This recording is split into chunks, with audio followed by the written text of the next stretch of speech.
जय हिंद साथियों। तो आज हम लोग फिर से करने वाले हैं इंडियन आर्मी का एग्जाम पेपर, जो कि फिर से 50 क्वेश्चन करने वाला है। और ये क्लास जो है बिल्कुल लेटेस्ट पैटर्न पर है, जो इंडियन आर्मी के द्वारा लेटेस्ट पैटर्न अभी लेटेस्ट सिलेबस जारी किया गया है उसके अकॉर्डिंग है और बिल्कुल उसी लेवल पर है। और आज का जो क्वेश्चन है बहुत ही सिलेक्टेड क्वेश्चन है, इसीलिए क्लास को आज लास्ट तक जरूर देखिएगा। और इस चैनल पहली बार हैं तो सब्सक्राइब भी यहाँ से कर लीजिए, और लाइक नहीं कराया है तो लाइक करके आप आगे बढ़िए। तो चलते हैं आज के पहले क्वेश्चन की तरफ। तो पहला क्वेश्चन देख सकते हैं कि भारत में सबसे बड़ा राज्य कौन सा है। तो यहाँ पर ऑप्शन देख लीजिए, आपका आंसर क्या है और मेरे आंसर से मैच करिएगा। देखिए यहाँ पर इस क्वेश्चन में किसी किसी को डॉट हो जाएगा, इसीलिए मैंने ये क्वेश्चन पहले रखा है ताकि आपका ये डॉट बिल्कुल क्लियर हो जाए। देखिए यहाँ पर क्वेश्चन पूछने का तरीका क्या होता है कि भारत में सबसे बड़ा राज्य कौन सा है। एक बार आएगा आपको कि एरिया यानी कि बाय एरिया यानी कि क्षेत्रफल की दृष्टि से, दूसरा आएगा पॉपुलेशन में। ऐसा कुछ नहीं है तो आप राजस्थान लीजिएगा, लेकिन वहां पर जब आप क्लियर कर दिए कि क्षेत्रफल की दृष्टि से सबसे बड़ा राज्य कौन सा है तो आपका राजस्थान हो जाएगा। और वही बात बोले कि जनसंख्या की दृष्टि से तो आपका हो जाएगा उत्तर प्रदेश। तो आप अपना आंसर चुन लीजिएगा कि आपका आंसर क्या है। आगे आ जाइए, अगला क्वेश्चन है कि किसने मेक इन इंडिया अभियान शुरू किया। यानी कि मेक इन इंडिया जो इंडिया में स्टार्ट किया गया वो किसके द्वारा किया गया। तो ऑप्शन देख सकते हैं यहाँ पर, ऑप्शन नंबर आपका बी जो है करेक्ट आंसर हो जाता है आपका, जी के नरेंद्र मोदी के द्वारा ये स्टार्ट किया गया। तो कब किया गया, तो ये 2014 में स्टार्ट किया गया था। अगला क्वेश्चन है कि भारत का पहला परमवीर चक्र विजेता कौन था। तो भारत का पहला परमवीर चक्र विजेता जो है, इस ऑप्शन में से देख लीजिए, आपका आंसर जो है ऑप्शन नंबर ए है, जो कि मेजर सोमनाथ शर्मा है। ठीक है, ये जब इनके कब मिला उनको, ये इनको मरणोपरांत उसको मिला था। ठीक है, ऑप्शन नंबर आपका करेक्ट आंसर ए हो जाता है। आगे है कि सिंधु घाटी सभ्यता का मुख्य बंदरगाह कौन सा था। तो सिंधु घाटी सभ्यता का जो मुख्य बंदरगाह था, पोर्ट था, वो आपका लोथल था। तो अभी देख लीजिए, एक तो आप करेक्ट आंसर ये आपका ये हो जाता है। इसमें आपका एक नया पॉइंट है, आपका ये पूछेगा कि लोथल जो है अभी करंट में कहाँ पर है, इसका लोकेशन क्या है। याद रखिएगा, अभी जो है ये गुजरात में है। ठीक है ना, ये भी आप याद रखिएगा। आगे आ जाइए, अगला क्वेश्चन दिया गया है कि सूर्य मंदिर कोणार्क या फिर कोणार्क का सूर्य मंदिर कहाँ पर है। ठीक है, तो इसका करेक्ट आंसर आपका हो जाता है ऑप्शन नंबर ए, जो कि ओडिशा में है। आगे है कि भारत के किस शहर को गंगा के तट पर बसा शहर कहा जाता है। तो गंगा के तट पर बसा शहर जो है ये है वाराणसी। ऑप्शन नंबर आपका बी जो है करेक्ट आंसर है, यहाँ पर है। आगे है कि निम्नलिखित में से किस पर्वतीय स्थल को पर्वतों की रानी कहा जाता है। तो यहाँ पर देखिए सभी जो है यहाँ पर सभी यहाँ पर पर्वत मिल जाएंगे आपको। इसमें से मसूरी को पर्वतों की रानी कहा जाता है, तो ऑप्शन नंबर आपका एक करेक्ट आंसर हो जाता है। आगे है कि दक्षिण भारत का कौन सा शहर सिलिकॉन वैली ऑफ इंडिया के नाम से जाना जाता है। देखिए सिलिकॉन वैली ऑफ इंडिया के नाम से इंडिया का जो शहर है बेंगलुरु, उसे सिलिकॉन ऑफ वैली कहा जाता है, क्योंकि ये जो है आईटी हब है, इंडिया में आईटी हब है, इसीलिए इसको सिलिकॉन ऑफ वैली कहा जाता है। आगे है कि भारत का सबसे बड़ा रेल मार्ग कौन सा है। तो भारत का सबसे बड़ा रेल मार्ग जो है ये डिब्रूगढ़ से कन्याकुमारी तक है, तो ऑप्शन नंबर बी आपका करेक्ट आंसर हो जाता है। जहां आपको लगे थोड़ा टाइम लेना है तो वीडियो को वहां पॉज कर सकते हैं अपना आंसर को चेक करने के लिए।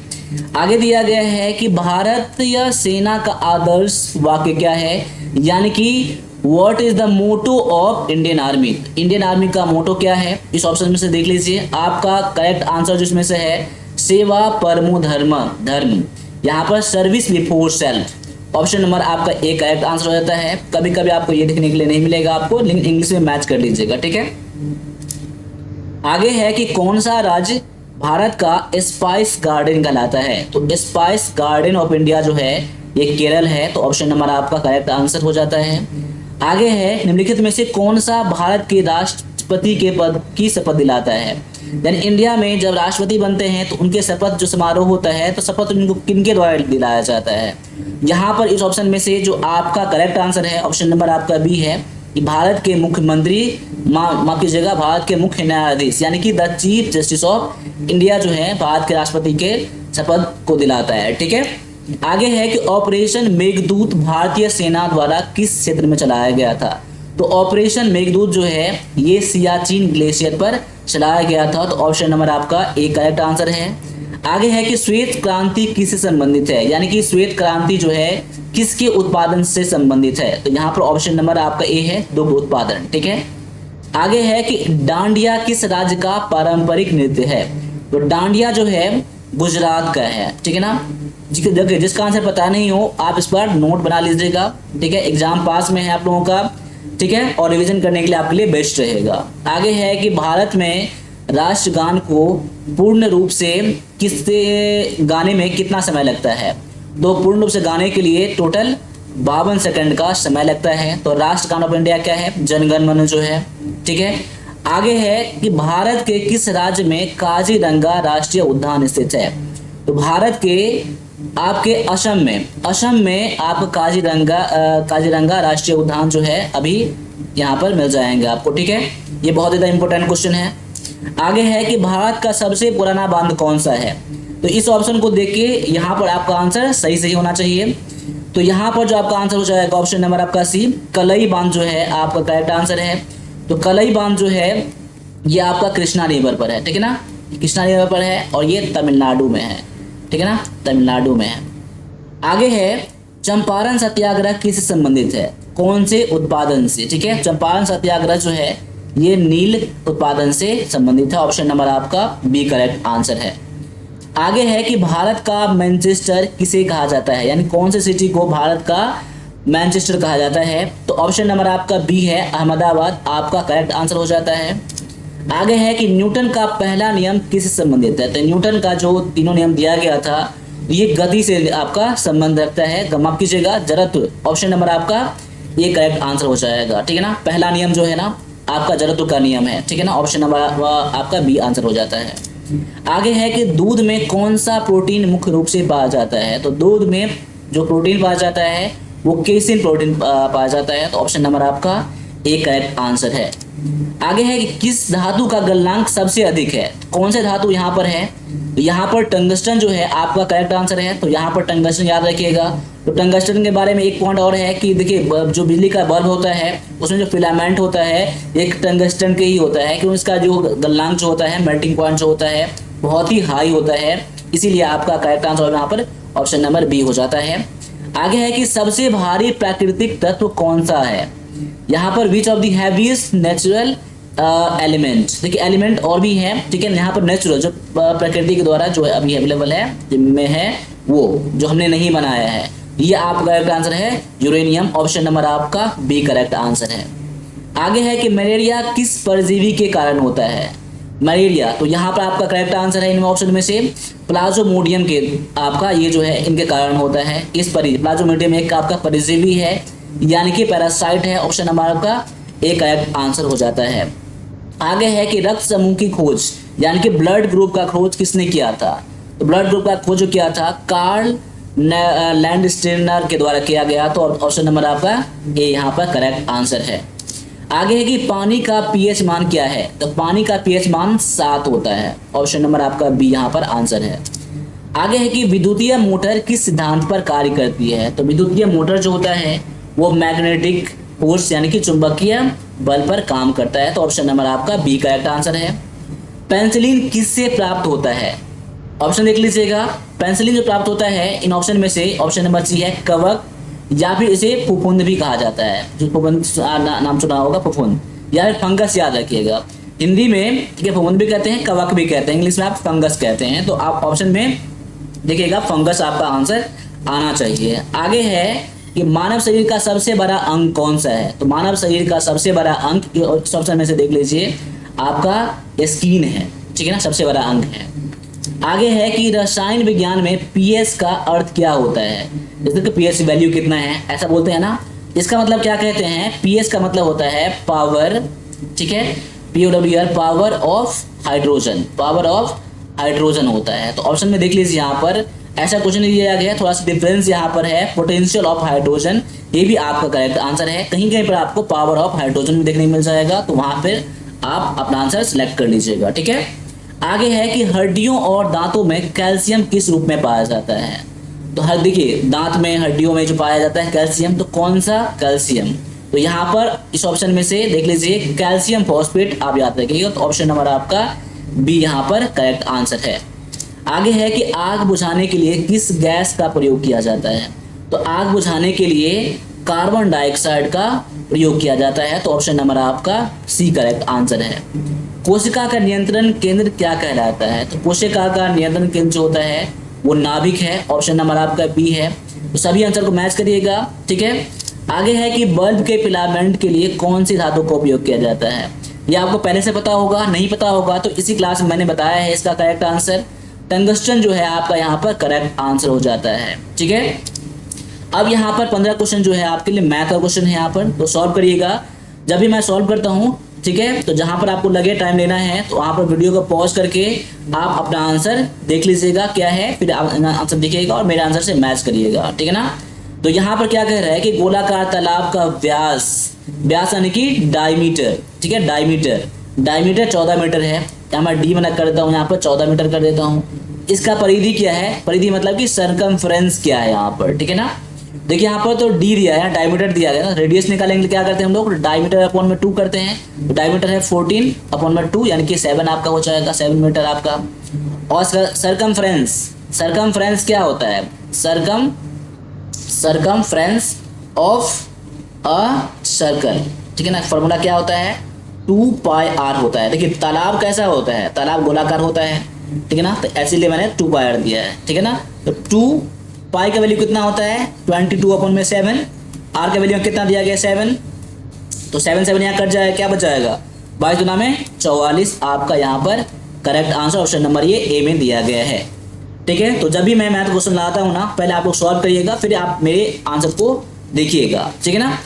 आगे क्वेश्चन है कि यदि एक त्रिकोण यानी कि त्रिभुज का कोण दिया गया है 90 डिग्री दिया गया है, दूसरा कोण दिया गया है 60 डिग्री, पर तीसरे कोण का माप क्या होगा? यानी कि मैंने क्या बताया था, ट्रायंगल का तीनों कोणों का सम कितना होता है? तीनों कोणों का सम 180 डिग्री होता है। अब 180 डिग्री में से आप लोगों को क्या माइनस करना है? पहला जो आपका 90 डिग्री है, दूसरा है आपका 60 डिग्री है, तो जो बच जाएगा वो क्या कहलाएगा? वो तीसरा कोण ही होगा यहाँ पर। तो आप देख सकते हैं कि 180 में से इन दोनों को जोड़ेंगे कितना हो जाएगा? 150 डिग्री। अब क्या बचा रहा है? 30 डिग्री ना। तो यानी कि तीसरा कोण कितना है आपका? 30 डिग्री का है। तो ऑप्शन नंबर आपका ए यहाँ पर करेक्ट आंसर हो जाता है। आगे है कि एक पुस्तक की कीमत 150 रुपया है, यदि उस पर 20% की छूट दिया जाए तो पुस्तक की छूट मूल्य क्या होगा? अब देखिए यहाँ पर जैसे कि एक जो बुक का जो कॉस्ट है, यानी कि कॉस्ट ऑफ ए बुक कितना दिया गया है? यानी कि 150 दिया गया है, 150 दिया गया है। इस पर डिस्काउंट कितना का है? डिस्काउंट दिया गया है 20% का। तो यहाँ पर आप डिस्काउंट निकाल, डिस्काउंट देने के बाद जो उसका छूट मूल्य है वो क्या है ये पूछा जा रहा है, ठीक है, डिस्काउंटेड प्राइस। अब देखिए यहाँ पर इसका कई तरह से निकाल सकते हैं कि 150 इसका पहले 20% निकाल लीजिए, 20 अपॉन 100 हो जाएगा, 0 कट जाएगा, 30 रुपया। इसका 30 रुपया क्या बन गया? इसका डिस्काउंट बन गया ना। पहले 150 था इसका, अब 30 यहाँ पर डिस्काउंट करेंगे यहाँ पर, तो 120 बच जाएगा ना। ऑप्शन नंबर आपका बी यहाँ पर करेक्ट आंसर हो जाएगा। एक तरीका इसका और है कि देखिए यहाँ पर 150 दिया गया है, अब यहाँ पर 20% का डिस्काउंट यहाँ पर है, 20% का यहाँ पर डिस्काउंट है, तो टोटल इसका 100% होता है ना। 100% में 20% कम कर दिए, कितना बचा था? 80% ना। 80% हमको उनको देना पड़ेगा। डायरेक्टली इसका 80% निकाल दीजिए यहाँ पर, 0 काटेंगे, 15 120, यानी कि आपका आंसर ऑप्शन नंबर बी भी ए भी है, ठीक है ना। तो आप ऐसे बनाएं या फिर ऐसे बनाएं, ठीक है ना, जैसे बनाएं आप बनाइए, ठीक है। आगे है कि एक बगीचे का क्षेत्रफल 2000 वर्ग मीटर है और उसकी चौड़ाई 50 मीटर है, तो बगीचे की लंबाई क्या है? देखिए यहाँ पर लंबाई चौड़ाई दिया गया है, एक बगीचा यहाँ पर है जिसमें लंबाई चौड़ाई दिया गया है ना, यानी कि एक रेक्टेंगल है, ठीक है ना, तभी इसका लंबाई चौड़ाई दिया गया है। और इसका एरिया कितना दिया गया है मुझे? तो 2000 मीटर स्क्वायर दिया गया यहाँ पर। तो देखिए मैंने क्या बताया था, देखिए एरिया, ठीक है ना, एरिया ऑफ अ रेक्टेंगल, ठीक है, क्या होता है? लेंथ इंटू में ब्रेथ है। देखिए लेंथ इंटू में ब्रेथ मुझे दिया गया है कितना? तो 2000 वर्ग मीटर दिया गया आपका। इसमें लेंथ दिया गया 50 दिया गया ना, तो 50 यहाँ पर रख दीजिए। ब्रेथ नहीं है, वही आपसे पूछा जा रहा है 2000, तो यहाँ पर ब्रेथ बराबर कितना हो जाएगा? 2000 अपॉन में 50 हो जाएगा ना, काटेंगे कितना हो जाएगा? 40 हो जाएगा, जो ऑप्शन नंबर आपका ए में दिया गया है। देखिए तो मेंसुरेशन में जो भी आपका है फॉर्मूला आपको याद होना चाहिए, ठीक है ना। एरिया ऑफ ए क्या होता है? सर्कल। आप कमेंट करिएगा यहाँ पर कि सर्कल का क्या होता है। आगे आ जाइए, अगला क्वेश्चन में दिया गया है कि एक व्यक्ति ने 12,000 रुपए का निवेश किया, यानी कि इन्वेस्टमेंट किया, और 8% वार्षिक दर, इसका रेट क्या था 8% था और टाइम दिया गया था 2 ईयर। तो बोल रहा है उसका कुल ब्याज कितना होगा, और कुछ नहीं बताया है ना, तो आपको एसआई निकालना है, यानी कि सिंपल इंटरेस्ट निकालना है आपको। इसके लिए मैंने क्या बताया था फार्मूला, आप लोगों को पता भी होगा, PRT अपॉन में 100। यहाँ पर आपका प्रिंसिपल आपका है, ये रेट आपका है और टाइम यहाँ पर है। तो यहाँ पर प्रिंसिपल कितना है आपका, प्रिंसिपल आपका दिया गया है 12,000, रेट दिया गया आपका 8% और टाइम दिया गया आपका 2 ईयर दिया गया है। डायरेक्टली क्या कर लीजिए, 12,000 का 8 का 2 अपॉन में कितना हो जाएगा ये, तो 100 हो जाएगा। अब देखिए 0 0 0 0 कट जाएगा, क्या बचाएगा आपका 120 गुना में 8 गुना में 2, यानी कि 8 गुना 16 0, 8 गुना में 16 0, 16 नंबर 2 हाथ में 1 16 19, यानी कि 1920 रुपये क्या बन जाएगा इसका, एसआई बन जाएगा। तो यहाँ पर ऑप्शन में नहीं दिया गया है, टाइपिंग मिस्टेक्स हो सकता है इसमें, ठीक है। तो यहाँ पर चेक कर लीजिएगा, आपका आंसर ऑप्शन नंबर 100 ऑप्शन जो है आपका आंसर में 1920 आना चाहिए, ठीक है ना। एक बार चेक कर लीजिएगा अपने अकॉर्डिंग से, ठीक है ना। बाद बाकी फॉर्मूला आपका यही लगेगा। आगे आ जाइए, अगला क्वेश्चन में दिया गया है कि एक सीधी रेखा 6 मीटर लंबी है, आपका टोटल लंबाई कितना 6 मीटर है, उसे 3 बराबर भागों में बांटा गया है, तो प्रत्येक का भाग कितना होगा, ठीक है ना। तो जहाँ कि इसको बांटेंगे कितना बच जाएगा, तो 3 में 2 बच जाएगा ना, 2 + 2 + 2, ठीक है। आगे है कि एक संख्या को 5 से गुना करने पर के बाद 30 प्राप्त होता है, तो संख्या क्या है। एक संख्या है x है, उसमें 5 से मल्टीप्लाई करेंगे तो 30 यहाँ पर आ जाता है ना। x को क्या कितना हो जाएगा 30 अपॉन में 5, काट कितना हो जाएगा 6। ऑप्शन नंबर आपका सी में दिया गया है, इसको ऑर्डरली भी आप कर लीजिएगा। आगे है यहाँ पर कि 5x + में 2 = 17 है, x का वैल्यू कितना है।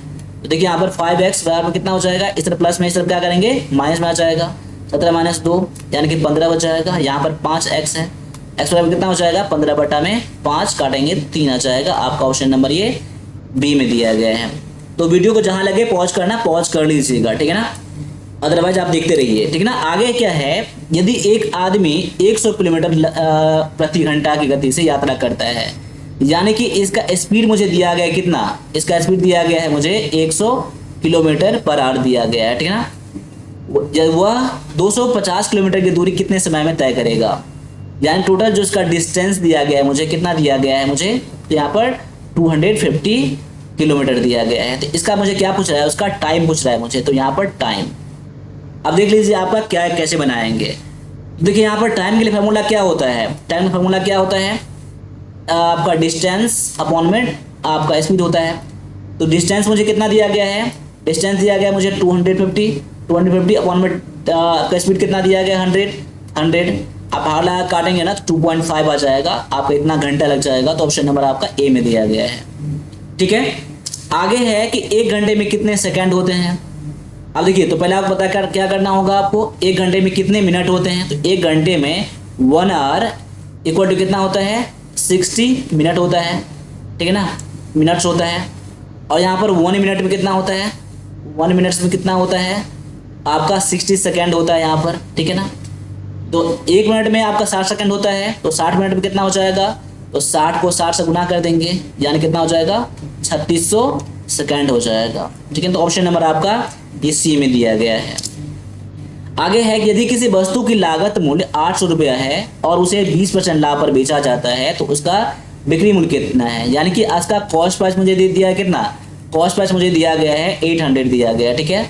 और इसका प्रॉफिट कितना मुझे दिया गया है, प्रॉफिट दिया गया आपका 20%। तो इसका मुझे पूछा है सेलिंग प्राइस कितना है, सेलिंग प्राइस। तो सेलिंग प्राइस कब, इसका फॉर्मूला क्या होता है, कॉस्ट प्राइस इंटू में 100 प्लस में प्रॉफिट परसेंट अपॉन में 100, ठीक है ना। यानी कि अब देखिए यहाँ पर कॉस्ट प्राइस दिया गया 800 गुना में 100 प्लस में लाभ कितना दिया गया आपका 20 ना, 20 प्लस कर दीजिए यहाँ पर अपॉन में 100, यानी कितना हो जाएगा 800 गुना में 120 बटा में 100। अब काट दीजिए 0 0 12 960 रुपया, क्या निकल जाएगा आपका यहाँ पर ये। वैसे भी मान लीजिए फॉर्मूला पता नहीं है तो वैसे भी निकल जाएगा, कैसे निकल जाएगा यहाँ पर देख लीजिए।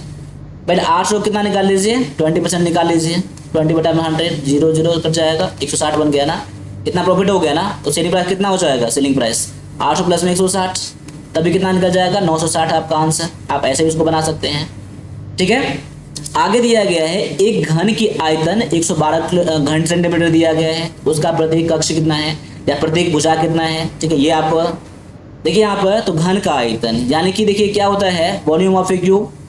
देखिए वॉल्यूम ऑफ अ क्यूब कितना होता है फॉर्मूला में, देखिए यहाँ पर एल क्यूब मतलब क्या साइड क्यूब होता है। मुझे एल क्यूब दिया गया है, मुझे कितना दिया गया है 512 दिया गया है।